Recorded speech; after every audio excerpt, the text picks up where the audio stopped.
चलिए, last class में हमने रॉबर्ट थॉमस माल्थस की थ्योरी को देखा था, जो कि एक ब्रिटिश इकोनॉमिस्ट हैं। और इन्होंने बताया था कि किस तरह से रिसोर्सेज, एग्रीकल्चर रिसोर्सेज की पर्टिकुलरली बात कर रहे थे, रिसोर्सेज एंड पॉपुलेशन के बीच में क्रंच आ जाता, एक गैप आ जाता है। और गैप की वजह से over a period of time जैसे रिसोर्सेज मल्टीप्लाई हो रहे थे अरिथमेटिक मीन से, पॉपुलेशन ज्योमेट्रिक मीन से मल्टीप्लाई होती है, और जिससे लंबे समय के बाद हमें देखने को मिलता है there is a gross mismatch between the available resources and the population, and because of which human can face misery. So this was his set of opinion in which he said कि misery is the obvious outcome because human being, according to him, human being is an idiot. He will not control his population, and in future nature is going to have positive check through which nature will try to balance the equilibrium between the population and the available resources. So he was into this opinion. Then again, a sociologist, German sociologist, as I have said you in geography, they are having a very deep imprint on geography. Maximum जो geographer हैं आपके German मिलेंगे, और बड़े geographer, बड़े अच्छे geographer मिलेंगे। चाहे हमबोल्ट हमने लास्ट में पढ़ा, चाहे कार्ल रिटर पढ़ा है, चाहे हम कार्ल मार्क्स पढ़ेंगे, चाहे एल्फ्रेड वेगनर था, चाहे पेंक था, वॉल्टर पेंक, तो ये सब जर्मन है। तो कार्ल मार्क्स कहते हैं he observe the population from he observe the problem from a very different perspective. He has written a book naming Das Kapital, DAS। Das Kapital was about the criticism of the capitalist structure. He has said he was of the generation, ये 19th century का व्यक्ति है जो 1950 के around बहुत actively चीजों को लिख रहा, जो 18 से 50 के अराउंड एक्टिवली चीजों को लिख रहा है। तो ये रॉबर्ट थॉमस माल्थस के 70-80 साल के बाद अपनी थ्योरी दे रहा है। तो ये उस टाइम पे है जब इंडस्ट्रियल रेवोल्यूशन अपने पीक पर है, और इंडस्ट्रीज में पहले, आज तो लेबर के लॉज होते हैं कि आप 8 घंटे काम कराइए, उनको वीकेंड ऑफ दीजिए, उनको सोशल सिक्योरिटी दीजिए, इंश्योरेंस कराइए, PF कराइए, हेल्थ इंश्योरेंस कराइए। तो बेसिकली हम ध्यान रख रहे हैं, पहले एक्सप्लॉयटेशन होता था, पैसा कम मिलता था, रगड़ के काम करवाया जाता था। हिंदुस्तान में भी even Indian industrialist during the British era exploited the Indian labour. जो फर्स्ट इंडियन लेबर एक्ट आता है 1861 में, वो इसलिए आता है क्योंकि इतना एक्सप्लॉइट किया हिंदुस्तानियों खुद ने यहां के लेबर्स को।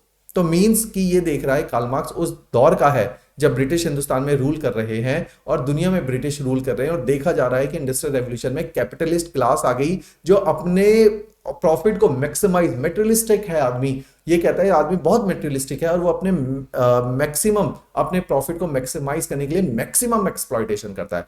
तो वो कहता है वर्ल्ड के अंदर जब से इंडस्ट्रियल रेवोल्यूशन आया है, समाज दो हिस्सों में बढ़ गया। एक समाज है हैव, जिसके पास सब कुछ है, जिसके पास पैसा है, ये हैव को कहता है जिसके पास मींस ऑफ प्रोडक्शन है, मींस ऑफ प्रोडक्शन, सब समझाऊंगा मैं। दूसरा समाज है जो हैव नॉट है, जो गरीब है, अनपढ़ है, जिसके पास कुछ नहीं है, बेचने को अपनी लेबर है, मेहनत है, ये डेली दिहाड़ी करता है और शाम को पैसा लेके घर जाता है, बेसिकली लेबर है, चाहे महीने में ले जाए, डेली ले जाए। ये मींस ऑफ प्रोडक्शन है। इसके पास है फैक्ट्री, क्योंकि ये नौकरी देने में सक्षम है फैक्ट्री में, हर लोग इसके आगे पीछे घूमेंगे, क्योंकि इसके आगे पीछे घूमेंगे। He is having 100 people all around, but he can offer job to 10 people only, क्योंकि इसकी फैक्ट्री में 10 लोगों की रिक्वायरमेंट है, and a labour pool of 100 people is available.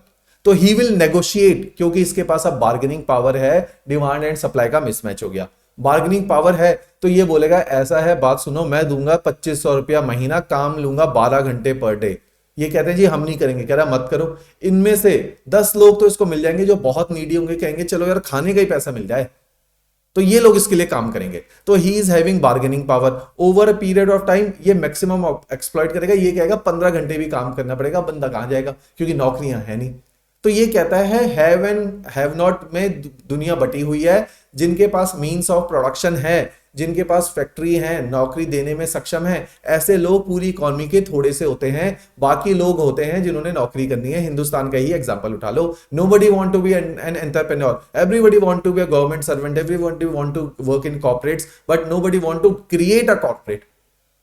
तो this is the irony of human kind. It is not only about India, it is about everywhere across the world. तो ये कहता है मींस ऑफ प्रोडक्शन में कम लोग हैं, नौकरियां कम हैं, फैक्ट्रियां कम हैं, नौकरी करने वाले ज्यादा हैं। क्योंकि नौकरी करने वाले ज्यादा हैं इसलिए इनकी बार्गेनिंग पावर ज्यादा है, और दुनिया दो लोगों में बढ़ गई। हैव नॉट्स क्या करेंगे, अपने प्रॉफिट को मैक्सिमाइज करेंगे। ये 100 रुपया कमाएंगे तो ये 10 रुपया लेबर को देंगे, 90 रुपीज खुद रखेंगे और ये लग्जरी में जिएंगे, ये पढ़ेंगे लिखेंगे, ये समझदार है, ये अपनी पॉपुलेशन को नहीं बढ़ाएंगे। दे विल कंट्रोल देयर पॉपुलेशन, क्योंकि ये मेटेरियलिस्टिक लोग हैं, ये मेटेरियलिस्टिक लोग हैं। तो ये पता चलेगा कि पॉपुलेशन बढ़ गई, अगर हमने 10 बच्चे पैदा कर दिए, हमारे एक एक बच्चे का खर्चा बहुत ज्यादा है, क्योंकि हमने गाड़ियों में सफर करना है, बर्गर पार्टी पिज्जा पार्टी करनी है, हमारे बच्चे का खर्चा ज्यादा है, हमारा बच्चा महंगे स्कूल में जाएगा, तो we are having high living cost, तो we can not afford more kids, तो they will control their population which is happening in these days. But have not, गरीब व्यक्ति क्या करेगा, ये कहेगा एक आदमी की दिहाड़ी 2500 रुपए है, मेरे 10 बच्चे होंगे तो मेरी दिहाड़ी 25,000 हो जाएगी, तो he will multiply his kids because more earning hand, he has just labour to sell, he want. गरीब आदमी देखोगे हमेशा पॉपुलेशन को मल्टीप्लाई ज्यादा करता है, क्योंकि उसकी नजर में ज्यादा वर्किंग हैंड होंगे। तो he is of different opinion, he is of different opinion. तो दुनिया हैव और हैव नॉट में बढ़ गई है। तो दिस इज द थिंग। तो he criticize not haves, he criticize this structure which is capitalist structure. This structure is created by government, he said. इन्होंने, गवर्नमेंट ने लोगों को फैक्ट्री खोलने की आजादी दी क्यों? ये दूसरी बात बोलता है, ये कहता है आजादी क्यों मिली इन्हें फैक्ट्री खोलने की? कि 10 लोग इंटेलिजेंट थे इकोनॉमी ने, इन्होंने फैक्ट्री लगाई, 90 लोग तो इंटेलिजेंट नहीं थे, इन्होंने नौकरी करी, और 10 लोगों ने 90 लोगों का शोषण किया। तो ही सेड दिस थ्योरी। तो इसका ओपिनियन बिल्कुल डिफरेंट है।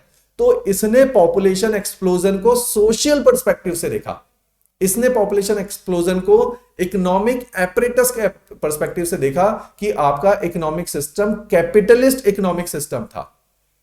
आपने लोगों को फैक्ट्री लगाने दी, इससे पूछा भैया क्या करें फिर फैक्ट्री ना लगाएं, तो ये कह रहे सरकार लगाएगी। उन्होंने कहा क्यों? कह रहे सरकार थोड़ी एक्सप्लॉइट करती है। क्यों? कह रहे सरकार तो लोगों ने बनाई है, वोट किसने डाले? लोगों ने। तो सरकार कहता है लोग बनाएंगे सरकार, और फैक्ट्री होगी सरकार की। जैसे हमारी इतनी सारी गवर्नमेंट पीएसयूज है, हमारे गवर्नमेंट बैंक्स हैं, वो कहते हैं ऐसा क्यों? कहते हैं सरकार शोषण थोड़ी करती है। आपके बैंक, आप क्यों सरकारी नौकरी के पीछे भागते हो? क्यों? क्योंकि आपको पता है ना ये निकालेंगे नहीं। आप फैक्ट्री में 10 दिन मत जाओ, बाहर निकाल देंगे। कोविड में 2 साल सरकार ने दिया ना घर बिठा के पैसा सरकारी नौकरों को। आपको छुट्टी लेनी है तो सरकार दे देगी, आपको पेंशन लेनी है तो सरकार दे देगी, हेल्थ इंश्योरेंस सरकार देगी। तो सरकार ख्याल रखती है। ये कहता है सारी चीजें सरकारी कर दो। मीन्स ऑफ प्रोडक्शन, मीन्स रोजगार केवल सरकार देगी, इंडिविजुअल रोजगार देगा तो वो एक्सप्लॉइट करेगा, क्योंकि आदमी की नीयत ही एक्सप्लॉइटेटिव है। तो he is having a different opinion. Up to a certain extent he was true, but up to. इससे पूछा पॉपुलेशन क्यों एक्सप्लोर हो गई? कहते हैं हैव नॉट के पास रास्ता ही नहीं बचा। They are just multiplying themselves just to have more earning hand, just to have more earning hand, they are multiplying, and because of which population explosion has taken place. ये कहता है देखो पूरे यूरोप में पॉपुलेशन एक्सप्लोजन हो गया। तो भैया इससे पूछो चाइना तो कम्युनिस्ट है, चाइना में क्यों हो गया? हिंदुस्तान तो कैपिटलिस्ट नहीं है, हिंदुस्तान में भी तो पॉपुलेशन एक्सप्लोजन हुआ। He had been criticised. कह रहे हैं ये कैसी बातें कर रहे हो? एक देश में तो समझ आता है इसलिए हो गई। दुनिया के जितने पॉपुलेशन अभी दिखा ना, south east Asia, south Asia, यहां तो कैपिटलिज्म है ही नहीं। चाइना में कौन सा कैपिटलिज्म? कम्युनलिज्म ही है, कार्ल मार्क्स की बातें, वहां भी तो पॉपुलेशन एक्सप्लोजन है। तो he was having a different view point, but it was not accurate enough for the all world. तो वो हर जगह एप्लीकेबल नहीं है इसका थॉट। इसलिए कार्ल मार्क्स जो है पढ़ा जाता है, डेमोग्राफिक थ्योरी में इसको पढ़ा जाएगा, लेकिन केवल एक ही व्यू पॉइंट की तरह पढ़ा जाएगा, ट्रू नहीं है। Alright, then we are having, तो ये इसका था कि कहते हैं जी क्यों होती है? कहते हैं जी मीन्स ऑफ प्रोडक्शन जो है पॉपुलेशन ग्रोथ का कारण है। तो मीन्स ऑफ प्रोडक्शन किस हिसाब से होने चाहिए? कहता है सोशलिस्ट कर दो इनको, कम्युनिस्ट कर दो, government will own it. Capitalist नहीं होना चाहिए। कैपिटलिस्ट में पॉपुलेशन एक्सप्लोजन हो जाता है। क्यों? कहता है लोग खाली होते हैं, वो खाली होते हैं तो अपनी जनसंख्या को बढ़ाते, जनसंख्या को बढ़ाते तो लेबर पूल जो 100 का था आज 1000 का कर दिया इन्होंने, और नौकरियां 10 की जगह 5 हो गई हैं, क्योंकि इंडस्ट्रियल रेवोल्यूशन से हर काम मशीन से कराया जाता है, ऑटोमेशन का टाइम आ गया। तो कहता है कि जहां 10 लगते थे अब वहां 5 लग रहे हैं, और ये मूर्ख लोग 100 के 1000 हो गए। इन्हें लगा ज्यादा लोगों को पैदा करो नौकरी के लिए, और इन फ्यूचर एम्प्लॉयमेंट श्रिंक हो गया। तो वो कहता है ये बेचारे तो बढ़ गए, पॉपुलेशन एक्सप्लोजन हो गया। इनसे बोला अब क्या करें ये लोग? कह रहे कुछ नहीं करना, हथियार उठा के मार दो इन्हें और अपनी सरकार बना लो, अपनी कंपनीज होंगी सारी, सरकार बनाओ अपनी कंपनी, तो उससे क्या होगा, आर्म्ड रेवोल्यूशन लाओ और अपनी गवर्नमेंट क्रिएट करो। तो he said this thing, alright. तो ये डिफरेंट ओपिनियन दे रहा है। Then with the passage of time, different thinkers has given their opinion about the population explosion all across the world, and in this process there is a new theory which has pop up. I have picked certain set of diagrams for Karl Marx. If you are going to quote Karl Marx, you can draw these mind maps. वो कहता है there is a pool of surplus labor, कहता है poverty और population explosion will go hand in hand, कहता है because there is a surplus layer population. Why? Because poor people will multiply themselves to have greater earning, तो उनकी real wages घट जाती है। इंडस्ट्रियल रेवोल्यूशन में मशीन आ गई है, उनकी ज्यादा जरूरत नहीं है अब। वो कहता है वो क्या करेंगे, वो अपनी जनसंख्या बढ़ाने के लिए और बच्चे पैदा करेंगे, उससे उनकी जो है वेजेस और घट जाएगी। क्यों? क्योंकि अब बार्गेनिंग पावर और बढ़ गई कैपिटलिस्ट की, क्योंकि नौकरी 5 है, मांगने वाले 1000 हैं। पहले नौकरी 10 थी, मांगने वाले 100 हैं। तो ये पहले 2500 रुपए देता था, आज 1500 रुपए भी देगा तो भी लोग काम करने को तैयार है, क्योंकि he just need 5 people out of 1000, तो he will get the most needy among 1000। तो उसके पास बार्गेनिंग पावर है। वो कहता है उनकी इनकम घट गई, गरीबी घट गई, अब ये गरीबी से निकलने के लिए क्या करेंगे, और बच्चे पैदा कर लेंगे और फंस जाएंगे। तो इस तरह से एक विशियस सर्कल बन गया जिसमें ये धंसते चले जा रहे हैं। So he was into this was of this opinion. Then we saw there is one more theory which has originated, and now this theory is based upon the data which has been collected from Africa, which has been collected from South America, which has been collected from North America, and which has been collected from Europe, so and Australia. These were the 4 set of continents from where data had been collected. और वहां से data को collect करके लाया इन्होंने, बोला अब हम बता दें पॉपुलेशन कैसे घटती बढ़ती, सब हम बताएंगे। It was like the plate tectonic theory which is the comprehension and the sophisticated one, comprehensive. इन्होंने कहा डेमोग्राफी में ट्रांजिशन होती है। कहते हैं इसका क्या मतलब हुआ, कहते हैं दी पॉपुलेशन एक्सप्लोजन, देखो ये कहते हैं the population explosion depend on various factors. कहता है माल्थस वॉज इनकरेक्ट, उसने बोला लोग सेक्स करते हैं और बच्चे पैदा कर देते हैं। कहता है ही वॉज रॉन्ग। तो जिस कंट्री के अंदर अब बच्चे पैदा नहीं हो रहे, तो people are not having drive for sex now, तो they are having sex but they are not having kids. तो these are 2 different concept they had said. उन्होंने कहा कार्ल मार्क्स भी गलत है, वो केवल कैपिटलिस्ट स्ट्रक्चर को गालियां दिए जा रहा है, डेटा का है उसके। तो they said population explosion is because of host of factors. First, ये कहता है दुनिया में 3 चीजें होती हैं। He said 3 things are there. कहता है पॉपुलेशन में ट्रांजिशन होता है, वो ट्रांजिशन सोशो इकोनॉमिक है, जिसकी वजह से पॉपुलेशन बढ़ती और घटती है। ये कहता है हर कंट्री 3 फेजेस से क्रॉस होके जाता है। There are 3 phases. The original demographic transition theory talks about 3 phases, but it has been improvised by Peter Haggett in 1975. He added 4th and 5th stages as well. But earlier when this theory has been coined, only 3 stated stages has been mentioned. ये कहता है दुनिया जो है nation 3 दर से गुजरते हैं। कहता है जब नेशन बहुत पुराना था, इंडस्ट्रियल रेवोल्यूशन नहीं आया था, तो थी स्टेज 1। जब इंडस्ट्रियल रेवोल्यूशन आया तो हुई स्टेज 2। उसके बाद बहुत साल हो गए इंडस्ट्रियल रेवोल्यूशन को, तो आई स्टेज 3। तो हर नेशन की डेमोग्राफी 3 स्टेजेस से पास होती है। उसे पूछा ये स्टेजेस क्या हैं, ये कहता है these are the socio economic transition. Socio economic word is keyword for it. लोग पूछते हैं what is socio economic transition. He said in the very first stage when the society was very backward. Stage 1 देखो, stage 1 में अभी industrial revolution नहीं आया। Industrial revolution mean scientific temperament नहीं है, लिबरल आइडियाज नहीं आए, डेमोक्रेसी नहीं आई, कैपिटलिज्म नहीं आई। इस टाइम पे हिंदुस्तान 1950 से पुरानी बात याद करो, लोग ज्यादा बच्चे पैदा करते थे क्योंकि बच्चा मर जाता था। तो पीपल क्या करेंगे, हाई बर्थ रेट, ज्यादा बच्चे पैदा करेंगे। क्यों? क्योंकि हाई डेथ रेट था, लोग मर जाते थे। तो over a period of time देखा जाए जितने बच्चे पैदा होते थे, 34-35 डेटा दे हैव कोटेड, उतने ही मरते थे। Population was stable, population was stable. तो this was the stage when the population was stable. आज से इंडस्ट्रियल रेवोल्यूशन से पहले 2000 साल का इतिहास देख लो, यही चल रहा था। क्योंकि हर high birth rate, high death rate, लोग बीमारियों से मरते थे। इससे पूछा और क्या होता था, ये कहता था दूसरा काम होता था, लोग अनपढ़ थे, इलिटरेट थे। इससे पूछा और लोग क्या करते थे, कहता लोग सुपरस्टिशियस थे, अंधविश्वास में बिलीव रखते थे क्योंकि अनपढ़ थे, साइंटिफिक टेम्परामेंट नहीं था। थोड़ा सा बीमार हो जाए, हिमाचल के अपर पार्ट में लोग झाड़ा फूक करवाते हैं, डॉक्टर को नहीं दिखाते, अंधविश्वास। तो illiteracy was there. Superstition illiteracy के कारण आता है, अंधविश्वास। जिसको पता कुछ नहीं है, ज्ञान नहीं है, नॉलेज नहीं है, वो किसी की भी बातों में आ जाएगा अंधविश्वास। क्लियर? तो illiteracy was there. People were doing agriculture.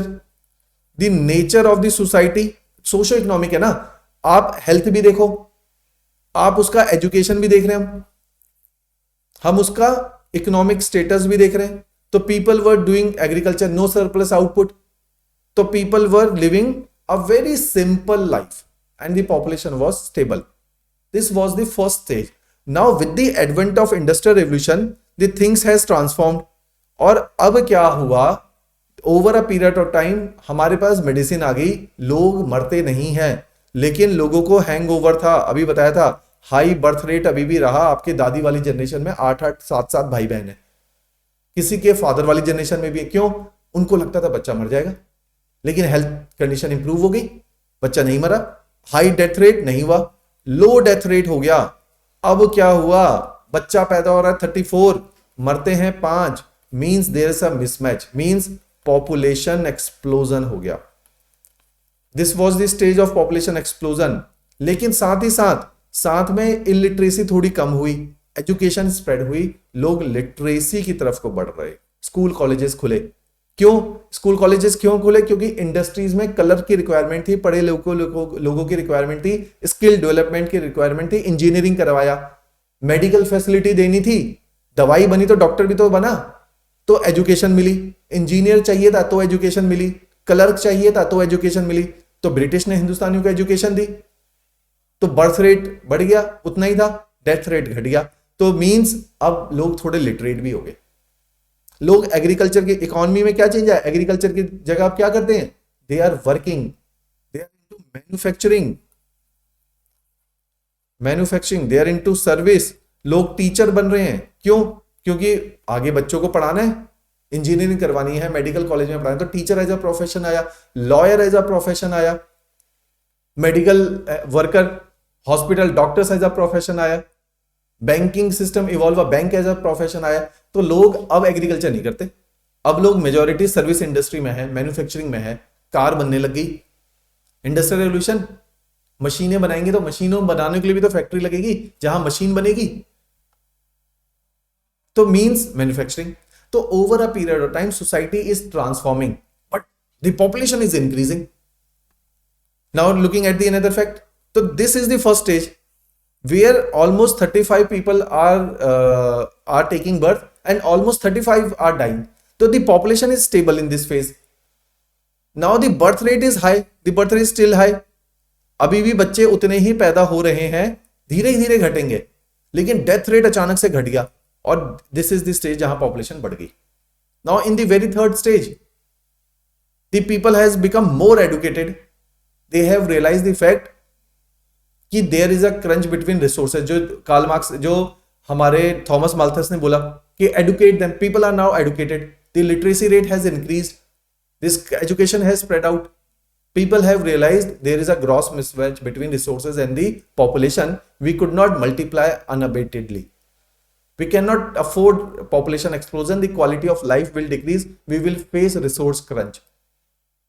Now they have started, India में सन 1950 से 1971 तक दबा के हुआ population explosion, then the different poverty reduction programme, health status has increased, awareness program has increased. After 1981 we could see decline in the growth rate, it is decline in the growth rate in India.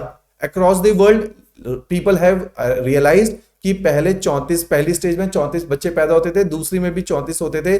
Now पहले death rate था 34 का 34, तो उतनी population, दूसरे में death rate था कि मरते कम थे तो 5 ही मरते थे, क्यों? Medical facility. थर्ड स्टेज, अब लोगों को समझ आ गया 34 बच्चे नहीं कर सकते, Death birth rate could not be 34. Now the birth rate has come to 20. Death rate has come to 4. More scientific more less people are dying because of the better medical facility. But now the population explosion is not occurring at that pace. यहाँ पे 29 लोग बढ़ जाते थे एक साल में, यहाँ पे अब बढ़ तो रहे हैं लेकिन 16 बढ़ रहे हैं. The growth rate has declined. Growth is still there. दर अभी भी है लेकिन उतनी तेज नहीं है. आप भाग रहे हो लेकिन ट्रैकिंग अब आप वार्म अप कर रहे हो. पहले आप स्प्रिंट मार रहे थे. समझ गए बात? तो मींस यहां पे जिस दर से पॉपुलेशन एक्सप्लोजन था वो घट गया. तो ये कहता है कि demographic transition theory, this is the third stage where population has start declining and India is in this stage. अब हमें 1981 के बाद समझ आई है हमने पॉपुलेशन ज्यादा बढ़ा दिया है, कम करो ग्रोथ रेट को. Now we have realise. आप अपनी जनरेशन देख लो, मैक्सिमम 2 बच्चे, 1 बच्चा. तो वी हैव रियलाइज्ड इट. वो कहेगा ये रियलाइजेशन कैसे आई? ये कहता है मेडिकल फैसिलिटी, ये रियलाइजेशन आई, सोशो इकोनॉमिक स्टेटस बढ़ गया लोगों का. सोशो इकोनॉमिक, पढ़ लिख गए, पैसा आ गया, उनको पता चल गया बच्चा को जो है अच्छे स्कूल में पढ़ाना होता है. अच्छा स्कूल तो अफोर्ड नहीं कर सकते तो बच्चा एक ही करो. पहले क्या था, अरे सरकारी में डाल देंगे, भगवान की देन है, भगवान का गिफ्ट है, भगवान पालेगा. इसी भरोसे बच्चे बढ़ा देते थे कि जो आता है अपना दाना खुद लिख के लाता है. दादी से पूछो वो ऐसे बोलेंगे, अपना भाग्य का लेकर आता है बच्चा. तो population explosion mentality. Now we have realise यार बच्चे को जो है हॉबीज भी परस्यू करानी है, बाहर कल को अब्रॉड भेजना पड़ेगा, यूनिवर्सिटीज की फीस बढ़ गई है, आजकल 15-15 लाख की एमबीए और इंजीनियरिंग है, कहां से देंगे पैसा? तो दे हैव रियलाइज्ड इट. तो दिस इज द थिंग. तो over a period of time in European nation they have also realised the thing. Now comes the fourth stage. Now the population has become stable. उनको पता है 5 लोग पैदा होते हैं तो 5 ही मरेंगे. Now the population has starting stabilising. यहां पे स्टेबल हो गई. हिंदुस्तान में कहते हैं 2050 के बाद पॉपुलेशन स्टेबल होगी, तब तक ग्रोथ ही होगी. हाँ, उतनी तेज नहीं होगी जितनी 1971 तक हुई. हम बढ़ रहे हैं लेकिन धीरे बढ़ रहे हैं. 50 में स्टेबल हो जाएंगे, जितने बच्चे पैदा होंगे उतने ही मरेंगे बूढ़े. क्लियर? तो means your population will become stable. Now the stage 4th is about stability of the population. In the stage 5, which has been added recently, because in the last few years it has been observed in a country like Germany, Russia, France, they are undergoing for depopulation. वहां लोग घट रहे हैं, पैदा हो रहे हैं 2, मर रहे हैं 5. ये डेटा याद रखना क्योंकि डेटा से आप कंपेयर करना आसान होता है. मैंने जैसे डेविस बैंक में भी करवाया था. तो मींस 5 लोग पैदा होते थे स्टेज 4 के अंदर और 5 ही मर जाते थे. Population was stable. But in the 5th stage, only 2, Japan, glaring example, लोग बच्चे नहीं पैदा कर रहे और बूढ़े मरते जा रहे. देयर अगर उनका पॉपुलेशन का पिरामिड देखो, in India there pyramid will like this, but there pyramid is like this. बच्चा पैदा हो नहीं रहा, नई पॉपुलेशन आ नहीं रही, बूढ़े octogenarian population, people are more than 80 years, medical facility अच्छी है, खाना पीना अच्छा है, लोग मरते ही नहीं है. तो 90-90 साल तक जिए जा रहे हैं, high life expectancy, but new population is not coming. People are getting older. Government पे बर्डन आ गया. डेवलपिंग, जब हम प्रॉब्लम करेंगे डेवलप नेशन की, ये प्रॉब्लम है कि बुढ़े बुढ़े हो गए हैं.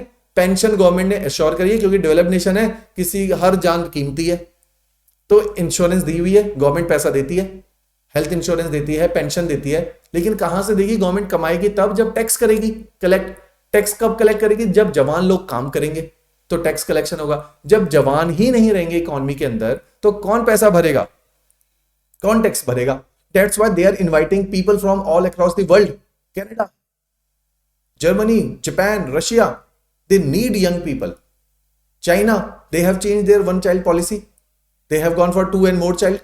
उन्होंने कहा यार लोग हैं ही नहीं इकोनॉमी में काम करने के लिए, लोग बुढ़े हो गए क्योंकि 30 साल पहले 40 साल पहले लगाई थी वन चाइल्ड पॉलिसी. अब वो पूरी जनरेशन निकल के बुढ़ी हो गई है, अब नया बच्चा ही नहीं है, किससे काम करवाओगे? तो means they have gone into depopulation state. इनसे पूछा गया भैया पॉपुलेशन क्यों नहीं बढ़ा रहे? ये कह रहे हैं जी social capillary. What is social capillary? कहते हैं यार बच्चा is the financial burden, it is a emotional burden. We do not get tied with kids. हम अपना कमाएंगे, अपने लिए ध्यान देंगे. The individualistic mindset has increased. तो they do not need child anymore, they do not have any social need, they do not need any marriage institution. They want to live in relationship because they do not want to get tied to a single place or a single person. तो वो कह रहे हैं social capillary. The institution of marriage seems to be crumbling. That's why they are not producing babies. क्योंकि babies produce कर दिए फिर तो शांति रहना पड़ जाएगा, बच्चा भी तो पालना है. तो they will not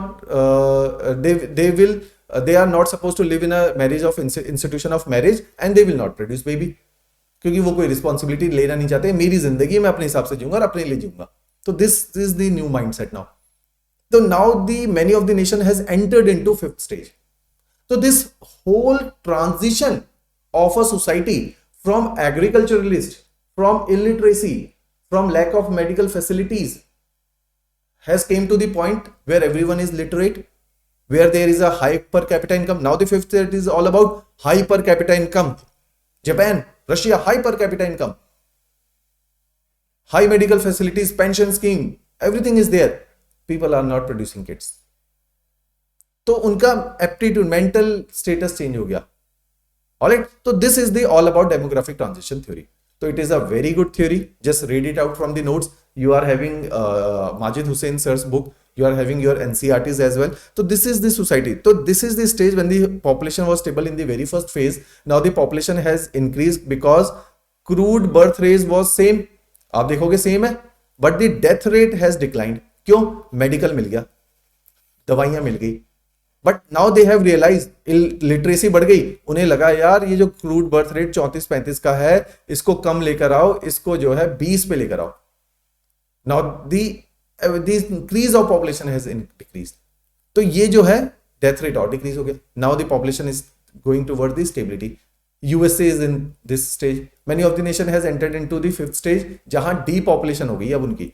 तो this is a depopulation stage. Got the point? So these diagrams has been added in your notes as well. You can go through the internet also. Otherwise, Majid Hussain sir's book is also impregnated with a lot of these set of diagrams.